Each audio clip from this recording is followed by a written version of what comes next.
02 server saving character.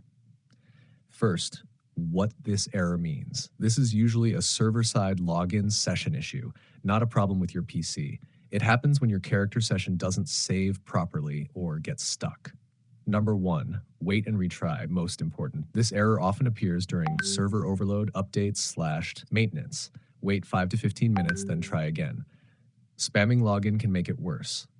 Number 2, fully restart game and launcher. Close game completely, exit Blizzard Entertainment launcher, reopen and log in again. Number 3, change region, very effective. Open battle.net. Switch region, Europe, Americas, Asia, log in again.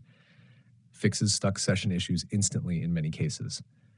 Number 4, restart internet connection, restart router, switch to mobile hotspot, test, use LAN instead of Wi-Fi. Number 5, disable VPN proxy, turn off VPN completely.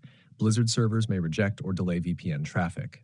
Number 6, log out from all devices, log out from Battle.net everywhere, restart PC, log in fresh, clears broken sessions tied to your account. Number 7, clear cache files. Press Win+R. Type, you can see the code in our conversation history. Delete Battle.net and Blizzard Entertainment folders, cache only.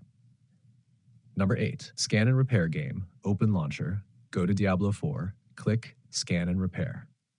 Number 9, avoid force closing game. This error often happens if game crashed, you Alt F4 during save. Always exit properly to avoid stuck character state. Star best working combo, wait 10 mins, restart launcher, plus change region. If nothing works, then it's 100% server side. You can only wait for servers to stabilize, try again later.